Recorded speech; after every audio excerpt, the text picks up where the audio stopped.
Halo semuanya, kembali lagi di channel Noob Skuy. Di video kali ini, Skuy akan membahas alur cerita film horor yang berjudul The Nun 2, yang dirilis pada tahun ini 2023. Film ini lanjutan dari film The Nun sebelumnya, masih menceritakan kisah dari Suster Irene yang kembali menghadapi teror dari iblis yang sangat mengerikan, bernama Falak.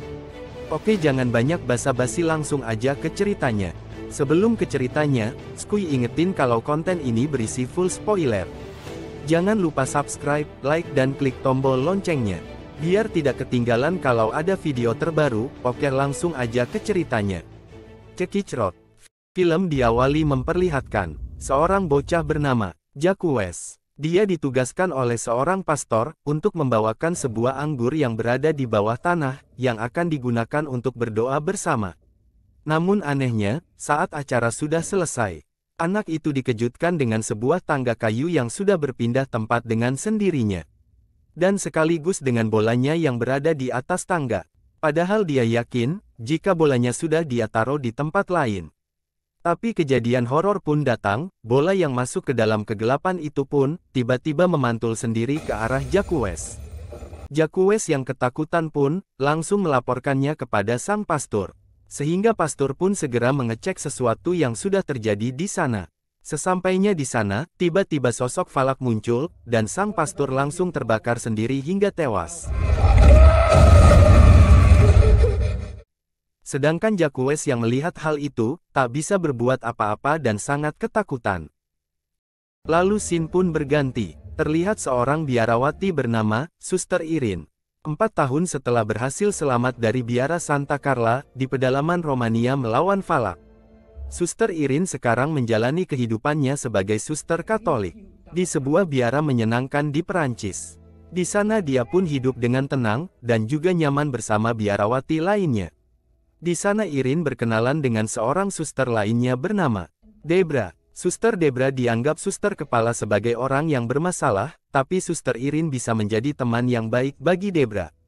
Lalu di sana pemimpin biara berceritakan mengenai kejadian seorang suster yang berhasil mengalahkan sosok iblis yang ada di biara Santa Carla dengan cara memberikan iblis itu darah Kristus, dan kita tahu kalau suster itu adalah Suster Irene. Lalu scene berpindah ke sebuah sekolah asrama di Prancis. Kita diperlihatkan tukang kebun sekolah bernama Maurice, yang dulunya pernah membantu Suster Irene dalam kasus biara Santa Carla melawan iblis Falak.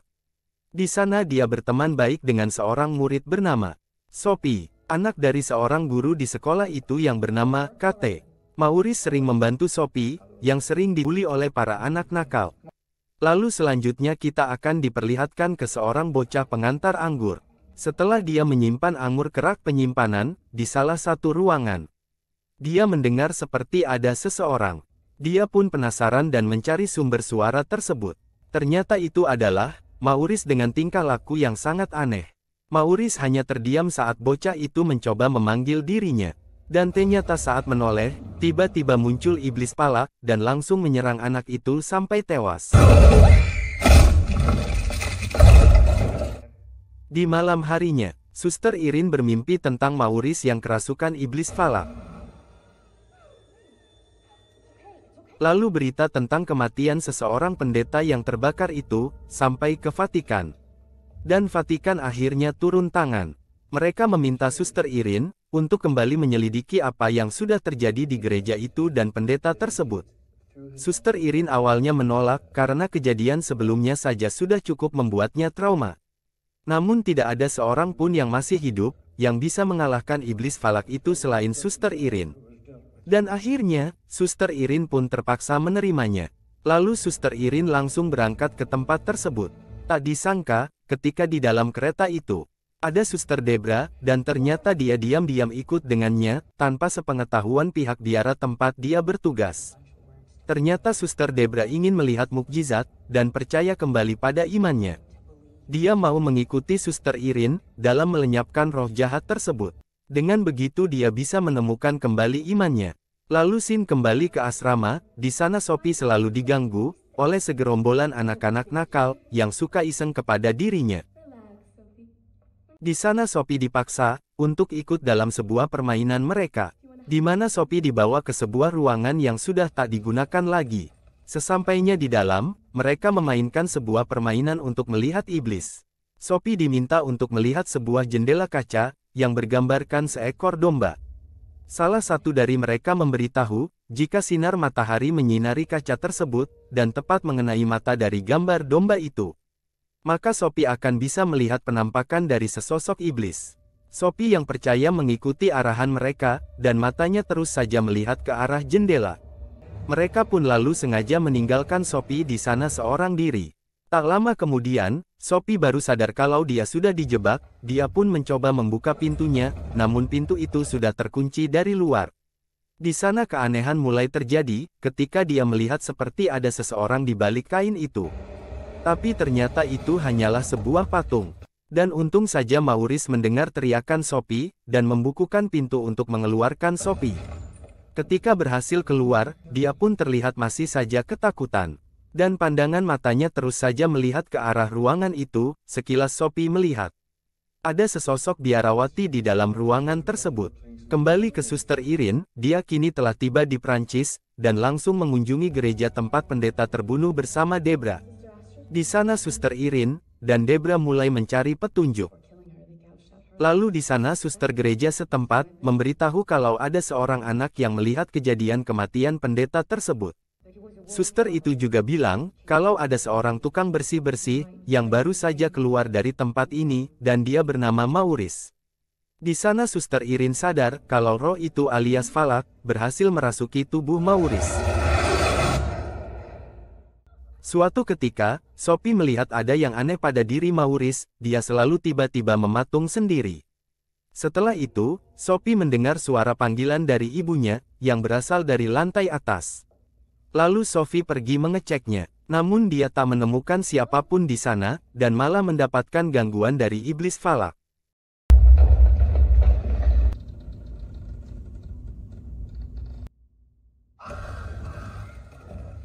Di malam harinya, saat Suster Irene hendak check-in hotel, Suster Irene berpapasan dengan Ju. Dan segera dia menanyakan apa yang terjadi pada malam itu di gereja, yang mengakibatkan pendeta itu terbunuh. Namun Jacques tidak mau membahasnya, dan malah kabur. Namun ketika Suster Irene mengejarnya, dia malah bertemu dengan Falak, dan mendapatkan petunjuk tentang apa yang dicari oleh iblis Falak itu.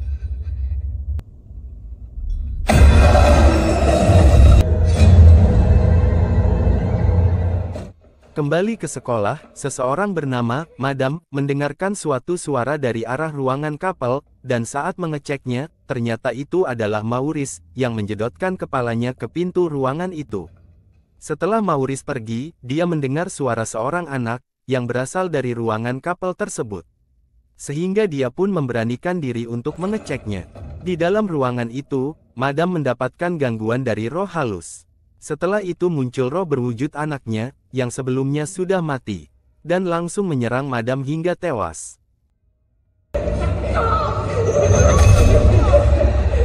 Setelah itu di tempat lain, Suster Irene pun sadar dari pingsannya.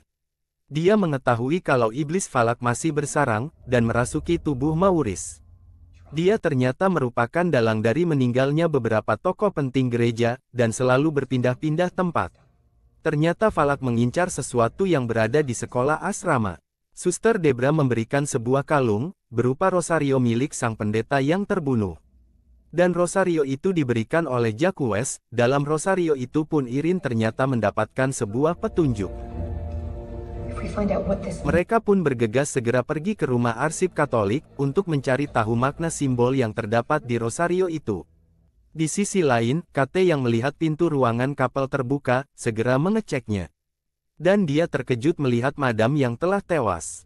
Madam sebelumnya tak pernah memasuki ruangan kapel, dan selalu mengunci tempat itu, dan pasti ada sesuatu di ruangan tersebut, yang membuat Madam masuk ke ruangan kapel. Singkat cerita, Suster Irene tiba di rumah arsip Katolik.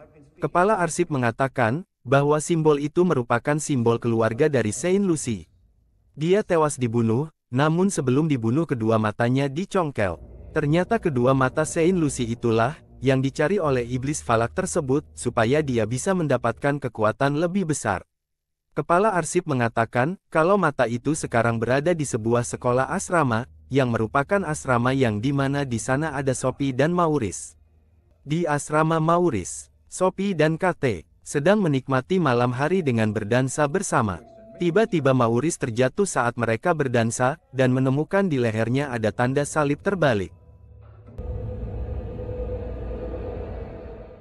Lalu mereka pun kabur dari ruangan itu, dan berpapasan dengan Suster Irene. Suster Irene lantas meminta Sophie dan Kate menjauh dari Maurice. Karena penyebab semua kejadian mengerikan itu adalah dari Maurice, yang sudah dirasuki oleh iblis falak. Ketika diminta menjauh, Maurice pun berubah menjadi jahat, dia segera menuju ke tempat di mana mata Saint Lucy berada. Suster Irene dan Debra segera menghentikan Maurice, dengan membuatnya pingsan dan mengikatnya.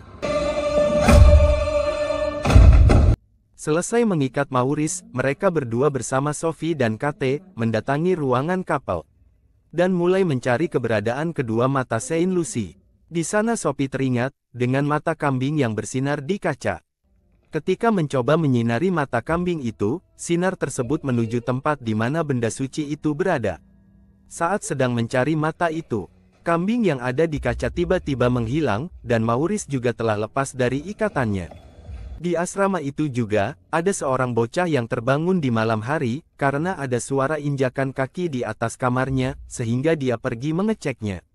Suster Irene akhirnya menemukan benda yang dicari-cari oleh si iblis falak, yaitu sepasang mata Saint Lucy. Dan Suster Debra bertemu dengan bocah tadi, dan mereka segera mengecek ke lantai atas, yang ternyata itu adalah hantu kambing.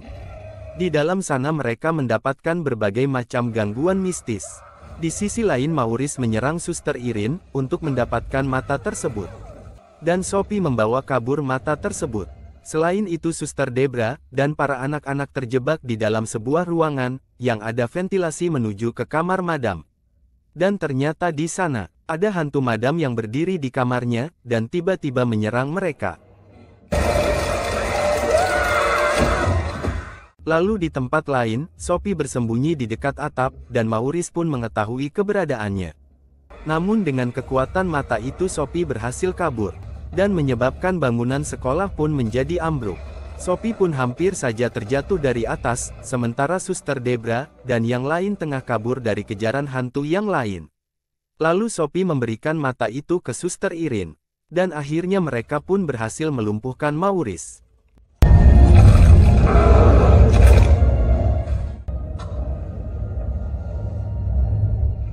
Dikira sudah mati, Maurice ternyata mengelabuinya. Dan tiba-tiba dia bangkit lagi, dan berhasil mendapatkan mata itu. Alhasil si iblis falak pun, mendapatkan kekuatan yang sangat besar dari mata tersebut. Dan dia berhasil mengalahkan Suster Irene.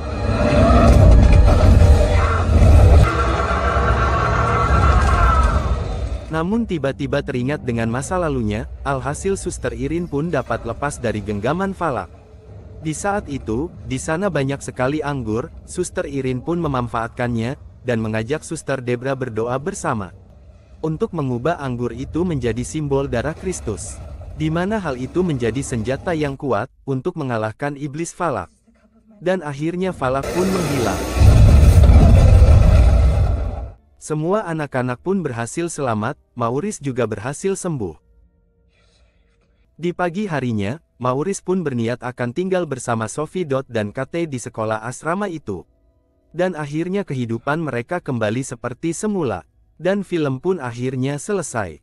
Terima kasih yang sudah menonton, sampai jumpa di video selanjutnya.